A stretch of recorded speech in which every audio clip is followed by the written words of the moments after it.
On part à la rencontre de Romane Pintard, cavalière d'obstacles et coach de 21 ans. Direction Aigues-Mortes où elle a ses 4 chevaux en pension. Et alors tu vas bientôt déménager dans ton lieu? C'est ça, normalement, d'ici pas longtemps, on va déménager chez nous, donc ça c'est trop chouette. Une nouvelle grande aventure, j'ai hâte, j'ai un peu peur aussi. À Saint-Rémy-de-Provence, exactement à Mayenne, on va essayer de proposer pas mal de prestations. On va proposer de la pension, je vais donner des cours aussi, il y a déjà quelques cavaliers là-bas qui sont super motivés.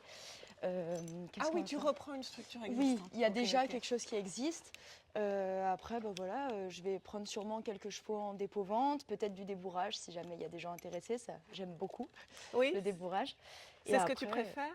J'aime beaucoup. C'est vrai que là, j'ai eu l'expérience du coup avec les 2 jeunes cette année et je me suis régalée de pouvoir faire le boulot de base et tout ça. Et j'aimerais bien refaire du coup, voilà. Et puis après, on verra petit à petit pour essayer d'ouvrir, peut-être faire venir d'autres intervenants pour des stages. Enfin voilà, on va essayer de faire quelque chose de dynamique et ça c'est chouette. Bon. Hop là, voilà. On va pouvoir aller le chercher tranquille. Le gros, c'est la grande histoire d'amour, ce poney. Oui, c'est le poney de ta vie? Oui, ça a été franchement, on l'a récupéré. Au début, ça a été vraiment un peu compliqué. Et puis petit à petit, on a réussi à faire des choses assez chouettes. Déjà sportivement dans un premier temps, et puis après on a appris à mieux se connaître. Je suis passée sans mort, ensuite petit à petit encore de l'aide, et puis voilà, plein de remises en question, mais ça a été, on va dire, un des déclenchements du changement de mon équitation. Donc c'est vrai que le champion c'est la base de tout, et puis on a une relation assez incroyable et il est incroyable tout court. C'est vraiment un poney d'exception, donc ça c'est chouette. Après, tu l'as eu quand tu avais quel âge et il avait quel âge? Lui il avait 7 ou 8 ans, il me semble. Et du coup, moi, je devais avoir... Je suis pas très bonne en calcul mental, mais ça doit faire 5 ans qu'on a commencé, on a fait les épreuves poney, on a été jusqu'en Grand Prix du coup, sur les épreuves tournée des As, tout ça. Et après, on est passé un petit peu en amateur, toujours dans le classique. Et après, pas mal de remises en question. Lui, en fait, il n'était pas motivé du tout. Il était tout le temps très lourd. C'est un cheval qui est déjà très vers le bas, un équilibre assez descendant, pas hyper sensible. Alors, il peut être un peu les extrêmes. Soit il est un peu moumou et il répond pas trop, soit il peut être un petit peu tendu et tout ça. Et au début, j'arrivais pas à trouver l'entre-deux. Soit je l'avais un petit peu électrique, j'arrivais pas trop à le gérer, soit il était vraiment mou et j'arrivais pas à le motiver. J'étais là, j'avais 40 kilos dans chaque bras, 40 kilos dans les jambes, et je me disais, mais là, on avance où? Le cheval, je le motive pas. Enfin, quel intérêt il a de travailler avec moi? C'était pas un plaisir non. Pour le couple. Oui. C'est ça. Donc on a repris un peu les bases. J'ai arrêté les concours pendant un bon moment quand même. Et on a repris toutes les bases. On est passé du coup sans mort. J'ai essayé de remettre en question, de me dire comment le motiver, comment faire en sorte qu'il soit content de bosser avec moi. Et après, là, tout a changé. Et tu as été formée par qui? Personne. Ah oui? J'avoue que j'étais un petit peu toute seule à ce moment-là. J'ai avancé comme j'ai pu, j'ai fait des erreurs, mais j'ai essayé de rebondir sur chacun des trucs, de regarder les vidéos. J'ai eu ma super mère qui est tout le temps là et qui me filme tout le temps. Donc je regardais mes vidéos, je disais bon, ça a pas l'air top, ça a l'air mieux. Donc j'ai avancé comme ça par tâtonnement. Et tu t'inspirais de ce qu'on trouve en ligne, il y a plein de formations. Ah oui, il y a pas mal, on voit beaucoup de contenu très inspirant sur les réseaux. Donc j'ai essayé de m'inspirer, de lire, d'écouter, de faire un petit peu avec les infos dont je disposais. Et puis voilà. Du coup, le grand, c'est le plus vieux. Et champion, c'est le petit à côté. Champion, c'est un poney français de selle. D'accord. Et Castello, c'est un belge. Oh, lui, c'est le plus mignon. T'es trop mignon, toi. Salut. Salut. Il est génial, ce poney, parce qu'il est surdoué dans tout. Il comprend vite, il est gentil, il a que des qualités. Il a un peu un gros ventre, c'est son seul défaut. Mais bon, on y travaille pour pas qu'il ait trop de gras. Et voilà. Hein. Bon, allez, hop. On va travailler un peu. C'est quoi typiquement ton entraînement pour lui, le rythme et le contenu des séances? Alors là, avec l'été, on a quand même vachement ralenti.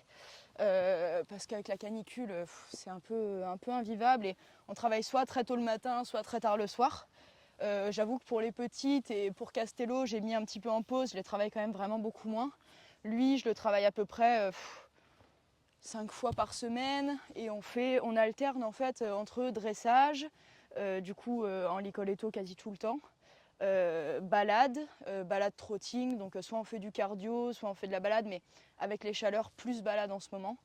Et après, obstacle, grand max une fois par semaine. On est quand même plus sur une fois toutes les 2 semaines. Généralement, en plus, quand on est dans les périodes de concours, on essaye de sauter le moins possible. On fait une fois à la maison, histoire de le mettre un petit peu en route, mais il sautera jamais 2 fois par semaine et on fait toujours attention qu'il y ait au minimum une semaine d'intervalle entre les fois où il saute, quoi. De toute façon, il sait sauter. Oui. C'est moi qui dois me mettre au niveau. Cette saison, c'est vrai qu'il y a eu pas mal de contretemps. Il a eu une petite baisse de forme, il était un petit peu plus grimacier, ça allait pas. Du coup, on a fait les examens complémentaires, on lui a fait une gastroscopie. Il avait champion, non. Il avait des débuts d'ulcère qui étaient placés sur le pylore. Alors ils nous ont dit c'est même pas vraiment au stade d'ulcère, c'est vraiment juste rosé. Mais le pylore c'est assez douloureux, du coup on l'a traité. On a fait du coup tout le traitement et tout ça, et il a été à l'arrêt pendant quelques mois. Et puis avec ces températures-là, c'était pas mal aussi, étant donné qu'il faisait que pleuvoir et que c'était un peu rude pour eux. Donc on l'a laissé pas mal à l'arrêt, et puis là on a repris. On a fini quand même sur une bonne note cette saison. On a été 2e de la 115 à Gramont, donc ça c'est chouette. Et après voilà, on a fait quand même quelques concours qui nous plaisaient bien pour rester dans le bain. Enfin voilà, ça c'était chouette. Et après, on reprendra saison prochaine correctement. Du coup, cette saison, on devait aller au championnat de France. Et c'est vrai que du coup, tout a été remis en cause. On n'a pas pu se qualifier correctement. Et la saison prochaine, on aimerait bien y retourner si les chaleurs le permettent. Objectif de saison, essayer de faire 115 correctement, peut-être passer 120 en cordelette. Ce serait vraiment l'objectif déjà bien. Et voilà, faire une bonne saison, s'amuser et continuer de progresser techniquement. Pour que ce soit le mieux possible, quoi, le plus harmonieux. Qu'est-ce qui te motive particulièrement dans la compète ? Dans la compétition, c'est vrai que ce qui me motive, c'est un petit peu le challenge, de se dire, ça vérifie les acquis en fait. Ça permet de vérifier, on se remet en challenge sur un environnement qui est nouveau, des parcours qu'on ne connaît pas à l'avance, il y a le stress du concours, la pression. Moi, ça m'oblige à mieux gérer mes émotions, parce que forcément, c'est toujours un petit peu anxiogène. Bien sûr. Toujours un petit peu anxiogène d'arriver sur des nouveaux terrains, tout ça. Et après, d'essayer de se dépasser, quoi. De se dire, là, 110, c'est des hauteurs sur lesquelles on est bien à l'aise. On a commencé les 115, ça se passe bien. On a été jusqu'à 130 avec lui en filet. Et du coup, je me dis, c'est challengeant de se dire, est-ce qu'on va pouvoir arriver à faire autant sportivement en cordelette que ce qu'on faisait en filet. Quelle est ta motivation d'essayer de les faire en cordelette par rapport à la transition filet, licol, cordelette? Ça, déjà parce que personnellement, je trouve ça trop chouette. C'est vrai que par rapport au cheval, lui, je me dis, c'est quand même la plus grande liberté qu'on puisse avoir, essayer de tester notre connexion toujours plus, de se dire, est-ce que vraiment, avec mon corps, je peux contrôler tout et toucher le moins possible dans la main, et aussi pour essayer, forcément, essayer de montrer que c'est possible aussi,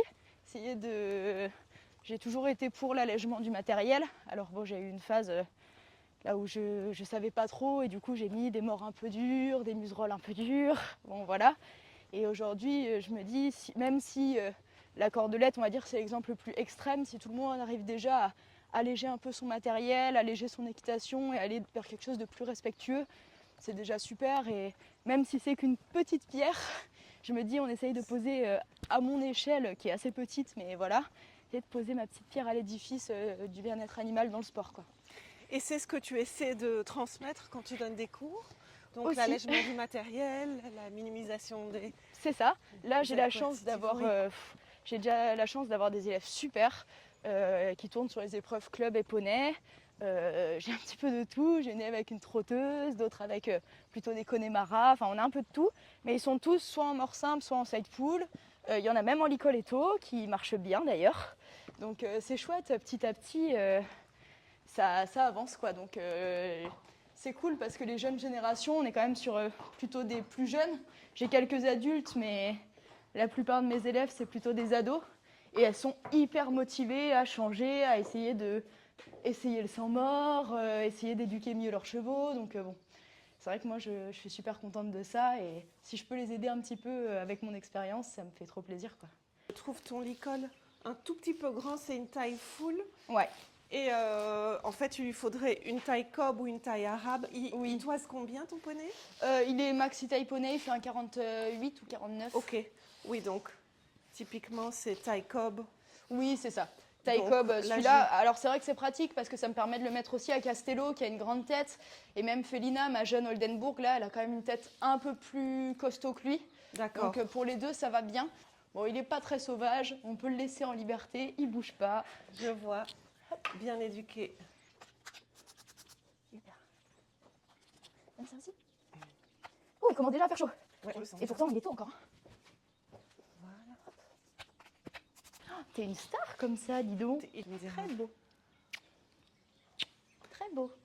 Oui, En oui. fait, sa mère, c'était une selle français, il me semble, qui était taille poney, qui était vraiment toute petite et qui sortait sur des belles épreuves chevaux, mais vraiment avec une petite taille. Et son père est poney.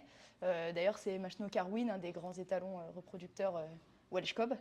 Donc, du coup, ça a fait ce joli mélange. Ce joli poney, quoi. Très chic. Très joli, mais oui, il fait presque petit cheval, hein, physiquement. Oui, oui. J'adore ce poney, vraiment. C'est pas pour rien que c'est le poney de ma vie, celui-là. Il est tout mignon. Tu l'as dégoté où? On l'a acheté à des particuliers. On a été le chercher à Grenoble. Ça a été toute une aventure. C'était pendant le Covid. Ça a été quand même une sacrée aventure, celui-là. Pareil, au début, il n'était pas à nous pendant mes années poney. Enfin voilà, et puis on a pu le racheter. Enfin bon, c'était toute une aventure parce que moi j'étais dévastée à l'idée qu'il soit vendu. Donc ça a été tout un périple. Mais aujourd'hui, il est à nous et il sortira jamais de la famille. Le fly-pad aqua que tu vas essayer. Il est trop beau. La matière est hyper agréable. Hein. Et voilà, c'est un tissu mèche 3D qui te permet d'aller dans l'eau. C'est trop bien. Dans la mer, au lac, où tu veux. Et comme ça te pratique. permet vraiment de monter aussi bien dans ta monte quotidienne que pour des événements exceptionnels dans l'eau. Oh, c'est génial. Ça, c'est cool parce que c'est vrai que c'est un des gros défauts des tapis de monte accru que j'ai pu tester. C'est que du coup, dans l'eau, ils n'étaient pas possibles. Du coup, forcément, on partait, puis après, je l'enlevais, on va dans l'eau. Là, c'est vrai que c'est quand même une sacrée innovation. C'est un vrai plus, quoi. Surtout pour l'été, quand on a des points d'eau et tout ça. C'est vrai. Et tu peux aussi accrocher ton airbag si jamais. Ok, ça, c'est top. Carrément. Et alors, on va te montrer, si tu veux, retourne-le, et on va te montrer comment placer les wings. Ok. Et donc, les wings, c'est les matelassures qui te permettent de protéger sa colonne et son garrot. Ok. Et tu peux les régler un petit peu comme tu veux pour qu'elles s'adaptent à la morphologie de ton poney. Tu as donc choisi le flypad aqua taille cheval. Tu aurais pu aussi prendre le flypad aqua taille poney. Mais le taille cheval supporte des poids de cavalier supérieurs à 55 kg. D'accord. Et protège entièrement la colonne et le garrot. C'est pour ça qu'on a préparé celui-là. Ah oui, ok. Donc en fait, les tailles, ça va pour les chevaux, mais aussi par rapport au poids des cavaliers. Exactement. Ok, oui. C'est bien ça. Ok. À part ça, il est constitué de structures souples uniquement. Donc même s'il dépasse un peu sur les reins de ton poney, ça pose aucun problème. Bien sûr. C'est pas comme une selle là où l'arçon peut... Exactement. Filer. Ah, c'est pratique. Ok. Donc là, tu as les wings. Ok. Et donc, ce que tu fais, c'est que tu prends la wings, tu la places exactement le long des velcro, des scratchs, en utilisant la partie la plus volumineuse à l'avant. Et tu t'assures vraiment de suivre exactement la ligne pour avoir des wings complètement alignés. Ah oui, d'accord. Oui, c'est super simple en vrai. Voilà, c'est super simple. Ça se fait simple. bien tant qu'on suit la ligne, c'est bon. Tant qu'on suit la ligne, exactement. Allez. Je laisse mettre l'autre. Oups. Tac. Alors. J'ai le strac. Là, j'y suis pas totalement. Là. Je pense que là, on est pas mal. Hop. Et alors, tu peux régler les wings en fonction de la hauteur du garrot de ton cheval, etc. D'accord. Puis on a pris 2 sangles pour les tester. C'est 55 et 45 cm. C'est des sangles Parfait. courtes. Moi, je suis en 50 d'habitude. T'es en Donc, 50, ça ira. Et puis les 50, à mon avis, elles sont c'est la 45. Je pense aussi. Elle va être plus adaptée, je pense. Oui. Donc, nickel. Merci. Et voilà. Allez, on va essayer ça sur le champion. Allez, zou. Ça, c'est cool. C'est vrai que ça libère vachement bien la colonne. Hein. Pour le coup, ça fait une sacrée épaisseur. Hein. Oui, on voit qu'il est... Ça va être... Ouais. Le réglage sera bien pour lui. Ah bah oui, c'est clair. Bon, après, c'est vrai qu'il a un dos assez standard. Oui. Mais le réglage va bien. Hein. Je vais essayer de mettre 3 trous.